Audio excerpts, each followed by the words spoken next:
Hey everybody, you are tuned in to Hanging with H2ZHW, the show that is a place for people who love all kinds of music. We really hope you enjoy your time with us today. Make sure you hit subscribe if you already haven't, and hit that notification bell to be kept up to date. We would love to hear from you over on our social media platforms, so just search H2ZHW and you'll find us. Lastly, could you leave us a review on Apple Podcasts, Spotify or Google Podcasts, or wherever you're going to be tuning in from? Those reviews help other people to find us, so we appreciate the reviews and the support. Thanks so much for tuning in.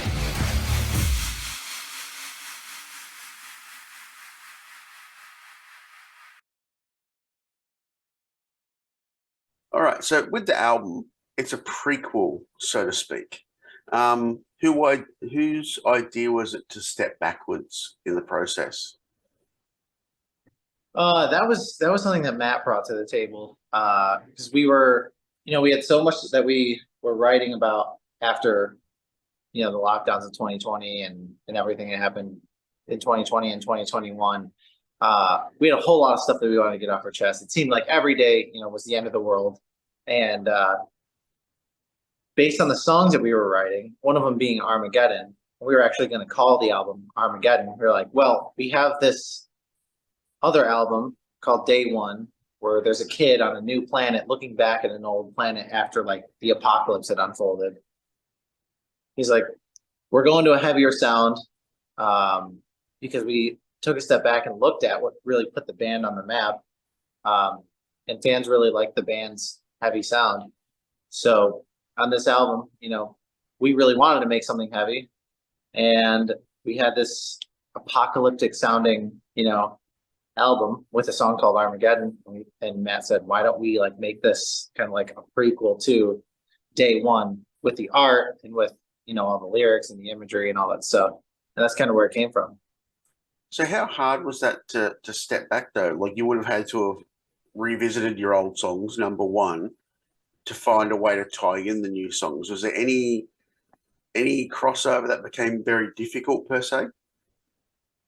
Yeah, so it really wasn't a direct, I wouldn't say it was a direct linear prequel. The art is, and the lyrics are kind of a prequel to the art from Day One. And the band is still progressing from its sound on previous albums. We didn't go back and intentionally try to recreate something that sounded like Day One. We were still evolving from our most recent records. It was more of a return to the level of heaviness and intensity that the band first came out with, because we had ventured off and tried some different things, and producers had kind of put us in, I guess, different boxes, and we figured out for us that the thing that we like the most is being heavy. So, taking a step back and looking at the band's success from Day One and it being a heavy record, we were like, let's go heavy again in our own way and in a new way. Sure. Then you got a track like Hate Me Too, which sort of, it's about a toxic relationship, but to me, it's not like a traditional human to human relationship. What does that song mean for you in the terms of a toxic relationship? Yeah, we pretty much wrote it with the intention of, there seems that there are a lot of people in bad situations to the point where it's like they shouldn't even be together. It's that bad. But for some reason, at the end of the day, they still are together and they should hate each other. And that's kind of where it came from, which was kind of a unique take on it. I think we felt like people really hadn't done that yet. There's plenty of toxic relationship songs and all that. We were like, this is one where it's like, we should be done and over with, but we're not for some reason. Yeah, I think with you going to have to look at this through COVID eyes, so to speak, during that time where we had no way of escaping the people we dislike, we sure found out who was in toxic relationships because they were just stuck together. Yeah, I think that time in everyone's lives really made or broke relationships. Yeah. it either brought out the best in people or it brought out the worst. What's your favorite performance of your own on the album? That's a good question. I'm gonna go with "Dead to Me" because it's just a wildly heavy song, and it was really fun to do. So I had a lot of fun with that. There's a lot of display of like my vocal range, so I'd have to go with that one. Now, speaking of vocals, I don't know if anyone who's watching this has seen the video about your vest. Explain your vest and why you use it. Yeah, so it started out, I was just looking for some kind of just regular vest that looked not plain.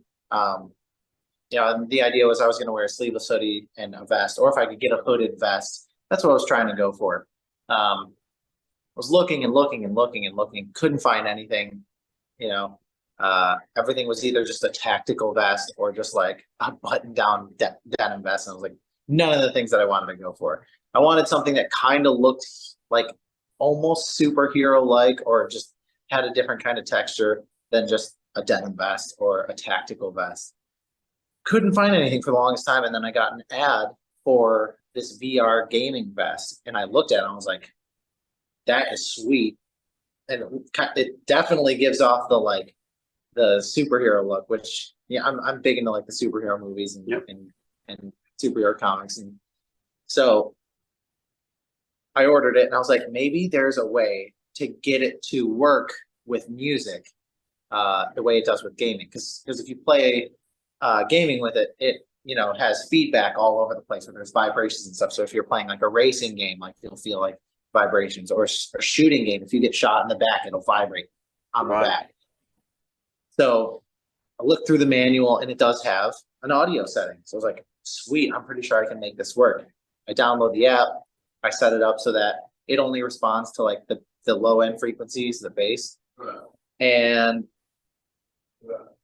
so I took a audio splitter, plugged it into my pack, because we have in-ears that kind of allow us to hear everything on stage. I have one line going to my ears and one line going to my vest. And so everything that's coming into my in-ear mix is pulsing through the vest.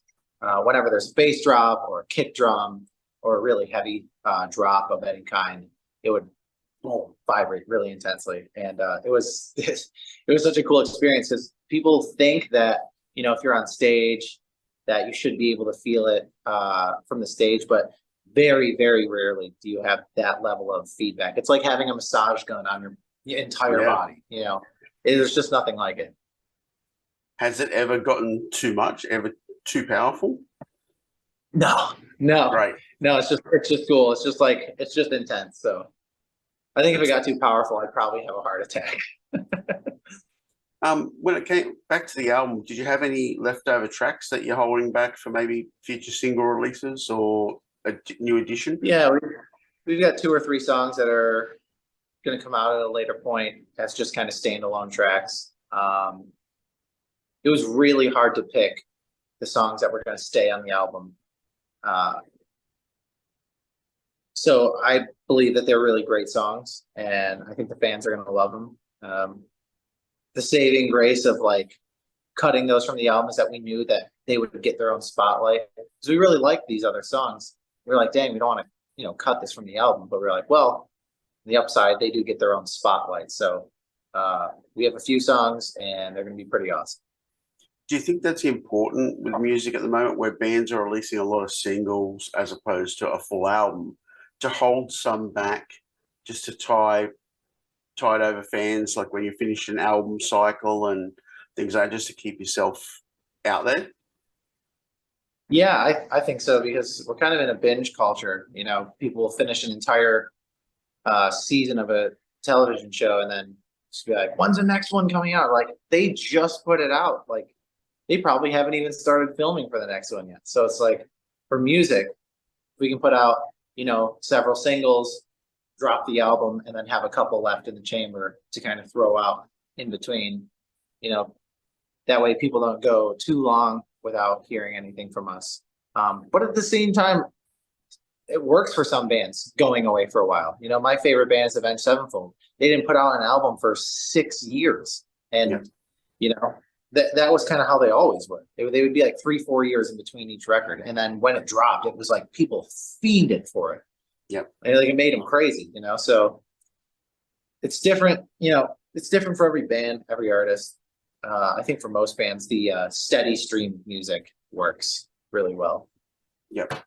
Now, you're partnered with Better Noise Music. So what do they bring to the table for you guys as a band? They secure a lot of playlisting.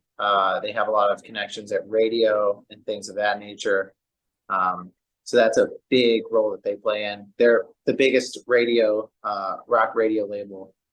I think out of all the independent labels, they're the biggest rock radio label. So that is a huge benefit for us. Okay. Now, touring, a lot of fans never understand touring. It's like, why aren't they coming insert city, country, continent, planet here? Yeah. Yeah. Now, touring is generally forecast sometimes up to 2 years in advance. So what's the rest of 2023 and 2024 looking like for you? Yeah, we're trying to put together something for the end of 2023 to kind of give fans a longer show experience in the US. We're hoping to come to Europe in 2024 at some point. We have Shiprocked, which is in the beginning of 2024. And outside of that, we don't have quite yet any plans secured. So it's kind of up in the air right now. We do want to tour internationally in 2024. I think that's something we really want to hit, because when this lineup for this band, I would say, came together, we didn't start touring until 2018. So we had 2018 and 2019. And then it was like, boom, COVID hit. You know, we didn't really get a chance to go elsewhere. So shut down for 2 years. And now we're coming back 2022, 2023. So it's like it seems like we haven't come to these places in a long time, but we really just haven't been able to yet. So I think 2024, we're hoping to hit up Australia, South America, Europe, Asia, and try to, you know, grow our fan base and give our fans in those places something to look forward to. Sure. Now, I'm going to ask about being a band in 2023. So for me, a kid of the 70s, you had to wait until a magazine come out to find out about your band. Occasionally you'd hear them on the radio.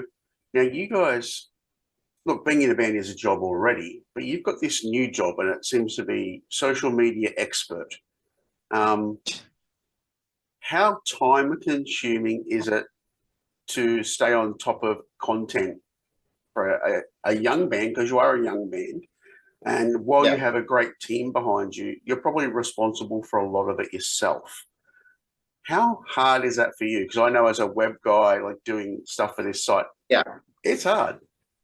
Yeah, I would be willing to bet there's not a single successful musician or younger successful musician that is not a slew of different things. You know, Matt handles a lot of our social media. We also obviously post on our own, coming up with the content, being able to film. So we all are competent with using actual cameras and editing software, graphic design. I do all the lighting design for our tours. Lance handles all the merch. It's like that we all have like 5 different jobs. Maddie, our drummer, is like our networking guy. He goes out and like works with other bands, connects with people. So he's like this networking guy.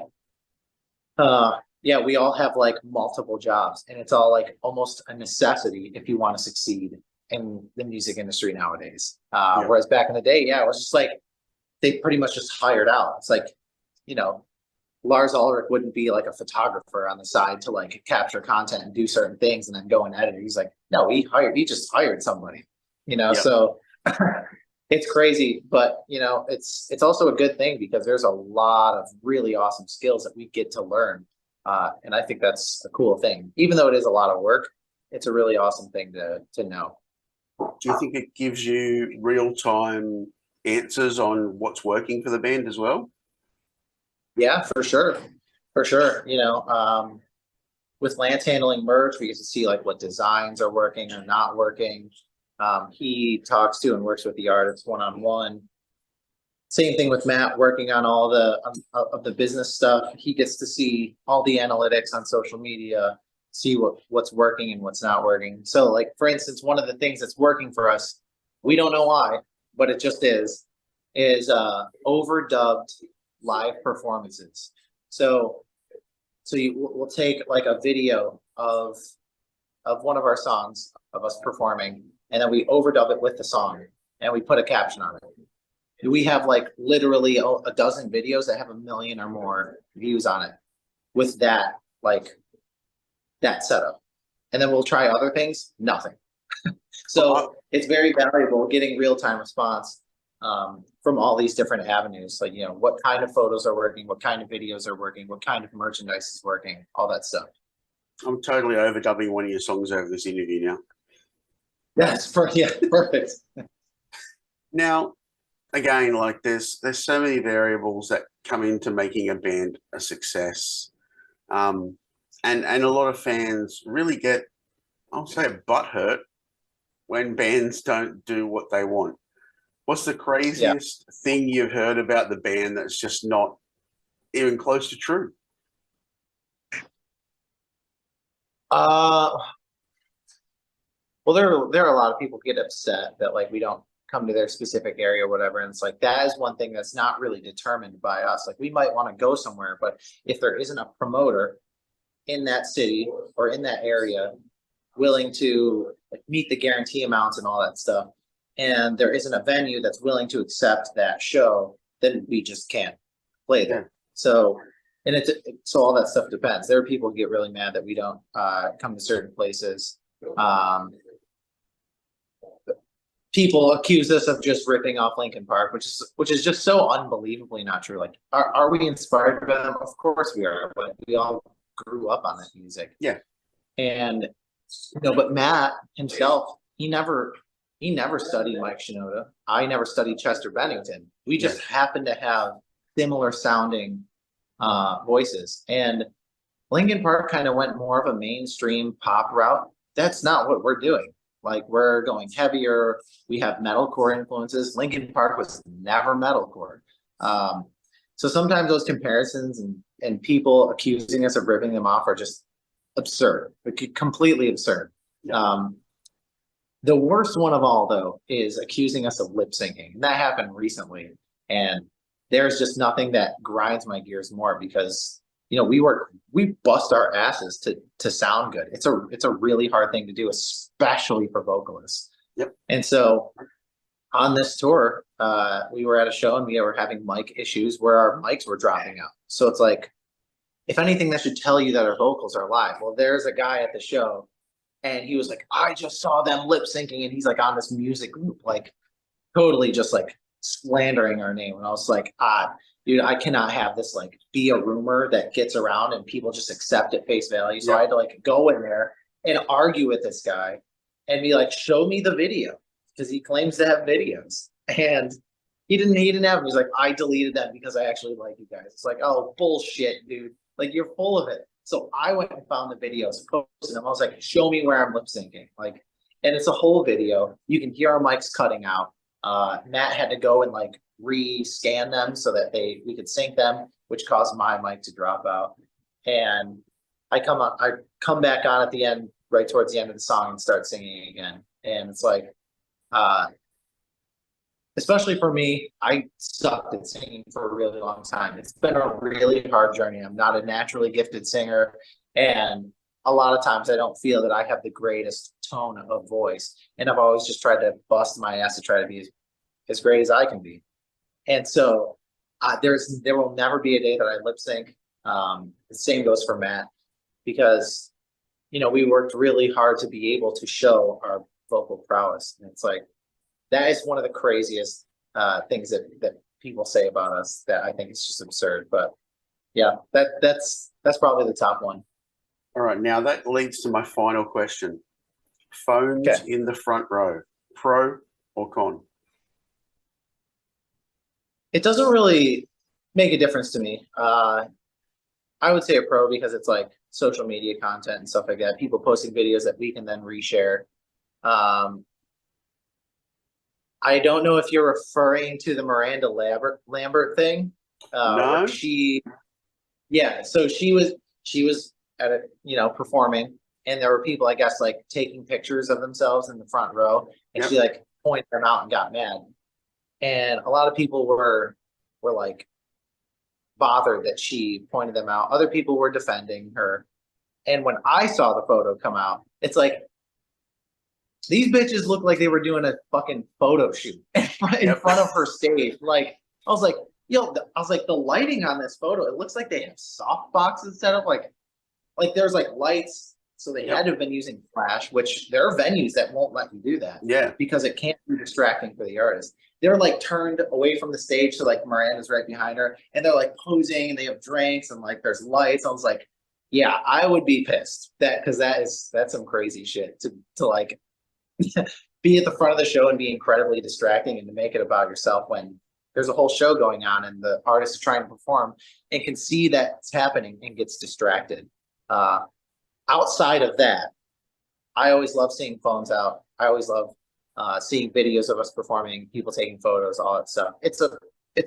I would say it's almost 99%, if not 100% pro, as long as it's not somebody setting up a damn photo shoot at the front of the stage. Well, now I'm going to make you do some homework. When you're on YouTube Slash, and his band at the Roxy, they filmed a Blu-ray, and they do stage shots, and you literally see fans doing that while there is a full live Blu-ray shoot going on in the front row in the Roxy in a tiny club. Oh, wow. They literally turned back to the stage taking selfies with Slash behind. It's like, dude, they're filming it for a Blu-ray. You'll see yourself anyway. Calm down.